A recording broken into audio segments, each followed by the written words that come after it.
বলেন পৃথিবীতে আমরা চিরকাল থাকবো না চলে যাব? কারা কারা পৃথিবীতে থাকার নিয়তে আসছেন হাত তুলেন। যে বাড়ি আপনি বাড়ি বাড়ি করেন এটা আপনার বাড়ি। আপনার বাপদাদা পূর্বপুরুষদেরকে মানুষ জিজ্ঞেস করতো বাবারে বাড়ি কোথায়, বলতো ওই যে ইটালিয়ান টাইলস করা একটা সুন্দর বাড়ি দেখা যায় এটা আমার বাড়ি।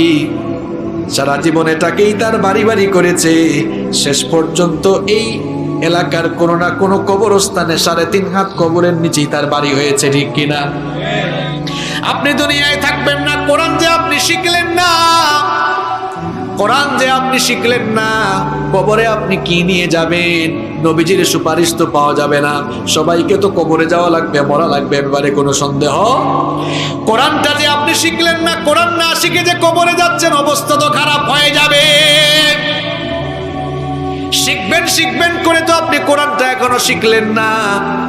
দেখেন যারা কোরআনটা শিখবে না, নবীজি তাদের বিরুদ্ধে দাঁড়াবেন কিনা? তারা কি নবীজির সুপারিশ পাবে? আরেকটু জোরে কোন? নবীজির সুপারিশ তো পাবেই না, বরং স্বয়ং বিশ্ব জাহানের রব আল্লাহ তাআলা কিয়ামতের দিন তাকে নাজাত দিবেন। আল্লাহ তাআলা বলছেন যারা আমার কোরআন থেকে মুখ ফিরিয়ে নিবে, কোরআন যারা শিখবে না, পড়বে না, বুঝবে না, মানবে না, কোরআনুল কারীমের 20 নম্বর সূরা সূরাতুত তাহা 120 নম্বর আয়াতটা আপনি খুলে দেখেন। আল্লাহ তাআলা বলছেন যারা কোরআন শিখবে না, পড়বে না, বুঝবে না, মানবে না, তাদের জন্য আমি শাস্তি রেখেছি 3টা। জুরে কোন কয়টা?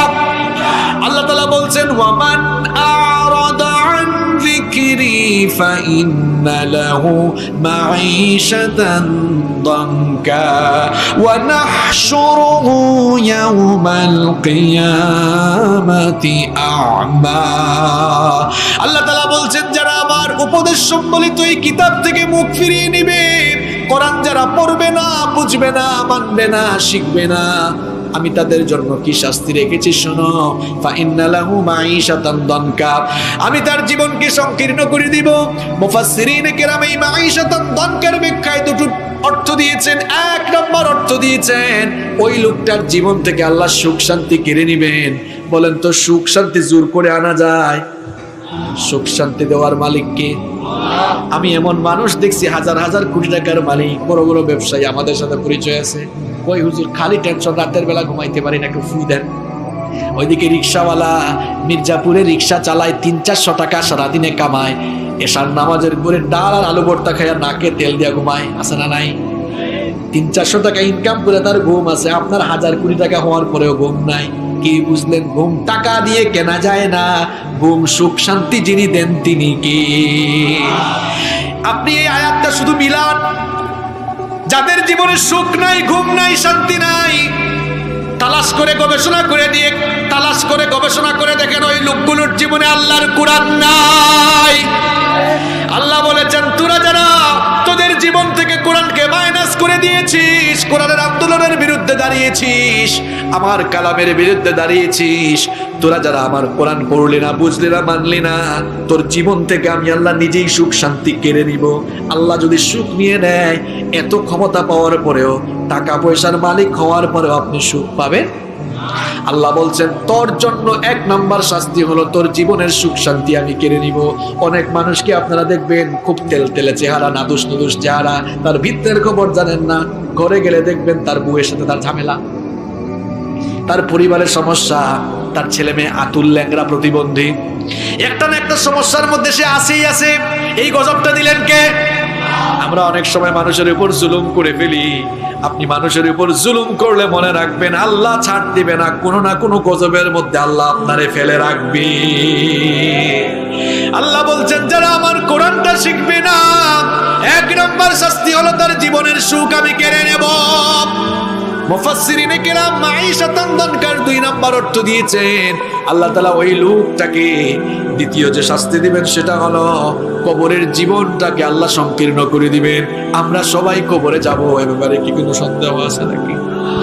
কোরআন না শিখে খবরদার কবরে যাবেন না। কোরআন না শিখে যারা কবরে যাবে, আল্লাহ বলেছেন তার কবরের জীবনটাকে আমি সংকীর্ণ করে দেব। ওই লোকটাকে কবরে রাখার পর কবরের 2 পাশের মাটি একসাথে হয়ে যাবে, লোকটার এক পাশের পাজরে গিয়ে আরেক পাশের পাজরে এভাবে ঢুকে যাবে।